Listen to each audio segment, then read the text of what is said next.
إن الحمد لله نحمده ونستعينه ونستغفره ونعوذ بالله من شرور أنفسنا ومن سيئات أعمالنا من يهده الله فلا مضل له ومن يضلل فلا هادي له ونشهد أن لا إله إلا الله وحده لا شريك له ونشهد أن محمدا عبده ورسوله أما بعد فيقول الله تبارك وتعالى في كتابه الكريم بعد أعوذ بالله من الشيطان الرجيم يا أيها الذين آمنوا اتقوا الله حق تقاته ولا تموتن إلا وأنتم مسلمون أما بعد فإن أصدق الحديث كتاب الله وخير الهدي هدي نبينا محمد صلى الله عليه وسلم وشر الأمور محدثاتها وكل محدثة بدعة وكل بدعة ضلالة وكل ضلالة في النار أما بعد.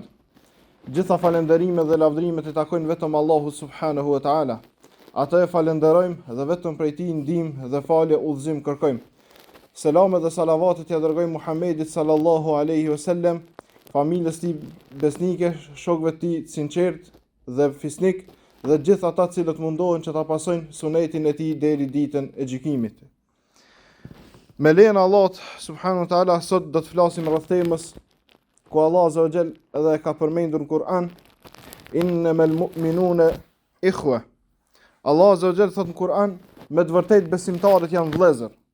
Do të flasim rreth vëllazërisë në Islam dhe cilët janë ato kufi të cilët duhet t'i ruajmë ne mes vete. Spari vëllezër dashur, vllaznia në Islam nuk është diçka e cila është vetëm ndonjë lidhje emocionale apo vetëm ndonjë lidhje prej gjaku, farefisi e kështu me radhë. Vllazëria në Islam është ajo me cilën Allah subhanahu wa taala na ka begatuar neve, është ajo me cilën nuk lidhet me diçka tjetër pos me Allah subhanahu wa taala. Ajo ka lidhjen me besimin në Allahun azza wa jall, me besimin në tauhidin e tij, njësojshmërinë e Allahut azza wa jall, me një synim të vetëm dhe me synimin po ashtu të ndjekjes së sunetit pejgamberit sallallahu alaihi wasallam, e cila me lejen e Allahut do të na shpijë drejt Allahut azza wa jall dhe drejt xheneteve të tij. Disa dobi të cilat I sjell vllazëria në Islam, e para prej tyre është se ajo sjell qetësinë në zemër dhe në të barazohet sinqeriteti dhe largohet interesi prej zemrës kur ta dojsh dikon për hir të Allahut azza wa jall. Tjetra është sepse do të kesh forcë në fe, sepse ti besimtarin e përkrah dhe e ndihmon dhe e urdhron për të mirë dhe e ndalon nga e keqja. E treta është sepse do të ketë unitet në umet, duke e largu pikë pari zilijen, përçarjen dhe gjitha fitnë të cilat mund t'i kaplon besimtarët.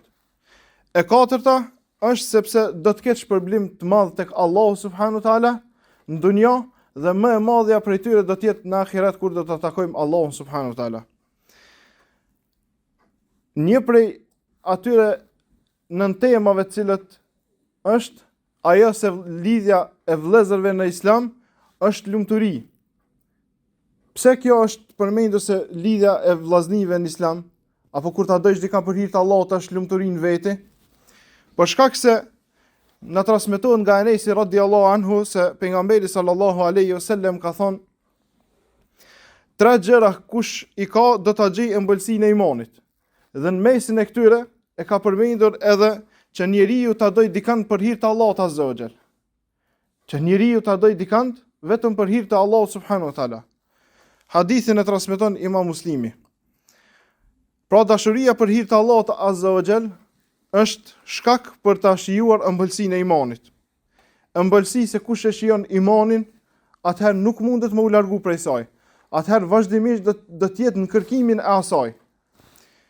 Hadithin tjetër ku pejgamberi sallallahu alaihi wasallam thot: kush dëshiron që ta shijojë ëmbëlsinë e imanit, le ta doj vllaun e vet vetëm për hir të Allahut azza wa jall. Hadithin e transmeton Imam Ahmedi. Prandaj këtu na tregon se dashuria për hir të Allahut është shkak për shijimin, ëmbëlsimin, ndjenjen e imanit në zemrën e besimtarit, kurse në botën tjetër është lumturia edhe më e madhe.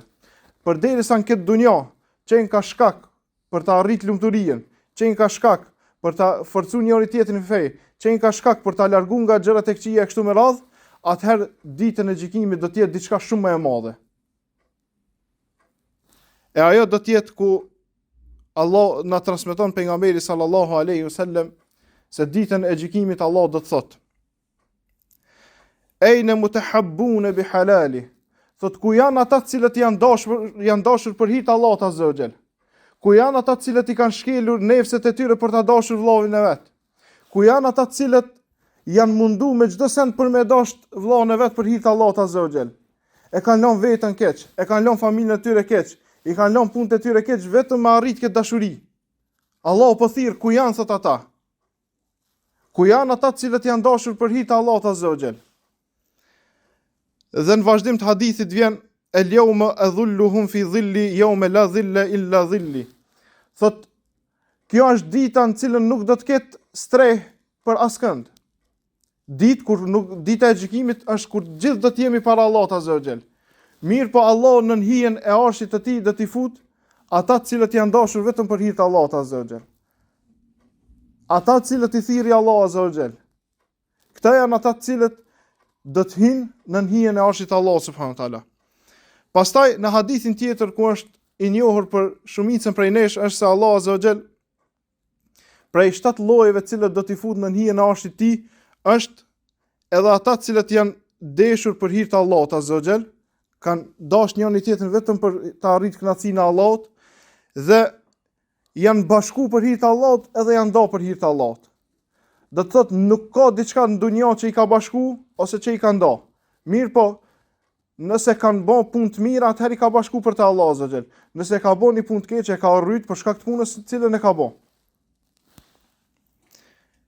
Në një fjalë të madhe të cilën e thot Imam Mujahidi rahimahullah, thot nëse muslimani nuk përfiton thot prej vllaut të tij diçka tjetër thot, përveç se i vjen turp që ta bën një mëkat në prezencën e tij, thot i mjafton kjo si dobi. Prandaj shtimi i vllazërisë në Islam është begati e madhe. Do ta tregojmë tash një ngjarje ku pejgamberët edhe shahidat do t'ju kenë zili disa njerëzve apo një lloj prej njerëzve. Do të thotë në gradën e pejgamberëve nuk mund të arrijmë, këta e dim. Mirë po gradën e shahidave me lejen e Allahut mund të arrijmë. E si ka mundësi që pejgamberët edhe shahidat në grada më të larta t'ju kenë zili këtyre njerëzve? Për çka? A kanë bërë diçka shumë të madhe? Çfarë kanë arritur këta njerëz që Allahu e ka bërë që pejgamberët edhe shahidat t'ju kenë zili? Janë ata të cilët transmeton pejgamberi sallallahu alaihi wasallam, thotë se vërtet prej robërve të Allahut ka disa të tillë që do t'i kenë zili. Do të thotë për nga dëshira e pozitave, sepse do të kenë pozita të larta tek Allahu. Edhe ata janë pejgamberët dhe dëshmorët, shahidat. Të pranishmit i thanë, kush janë ata që edhe ne t'i duam këta njerëz?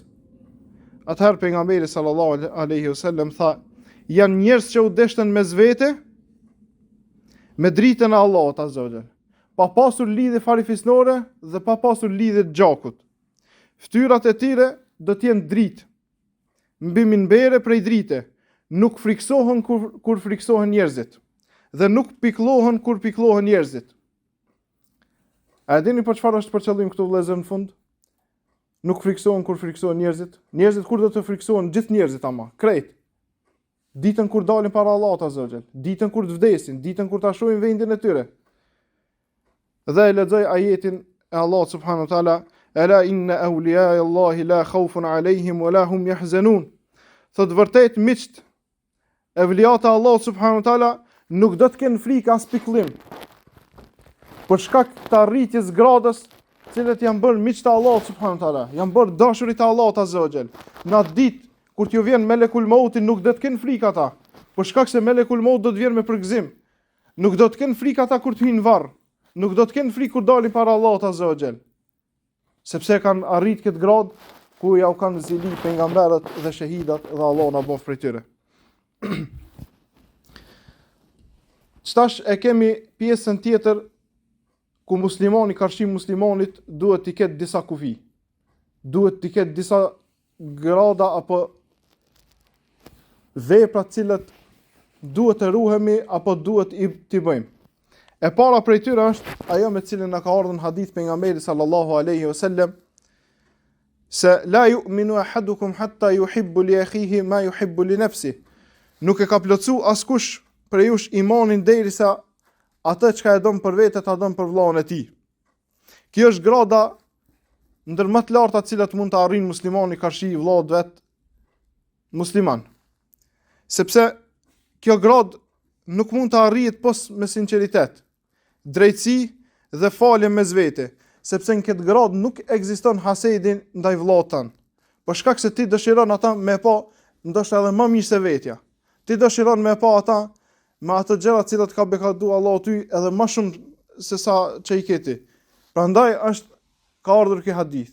Sepse nëse ne nuk e dëshirojmë vllahut ton ata që e dëshirojmë për vete, atëherë kena problem në iman. Atëherë kena problem në besim.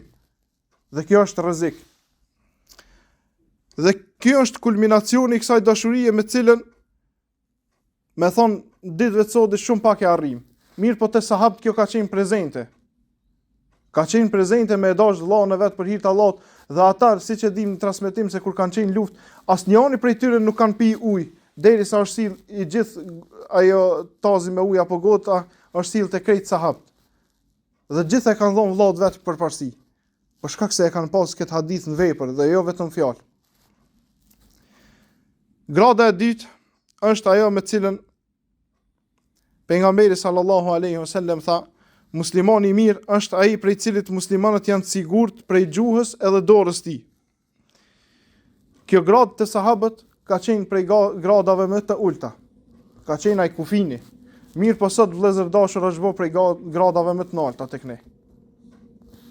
Për shkak se në kohën e sodit, në kohën tonë ne nuk lëm ndoshta njeri pa e bërë gibet, pa bërë shpifje, pa i përmendur të metat e tij. Dhe nëse nuk e kemi këtë parën që ta duam për vete, ta duam për vllahun ton ata që e dojmë për vete, atëherë ndalemi te kjo pjesa e dytë. Të mos i bëjmë dëm vllahut ton, të mos ta urrejmë vllahun ton, të mos mendojmë keq për ta. Të mos ja dëshirojmë atë më të keqën, Allahu na rujt. Të jemi prej atyre të cilët nëse s'mujna mi bë mirë, leje. Mos i bën keq. Ndalo aty është kufini i Allahut azza wa xal. Nëse s'mundesh me bëu dua për të, leje vëlla, mos mendo keq për të, mos ki zili, mos ki haset për ta. Për shkak se grada e tretë është edhe më e rëndë. Dhe kjo është grada e fundit.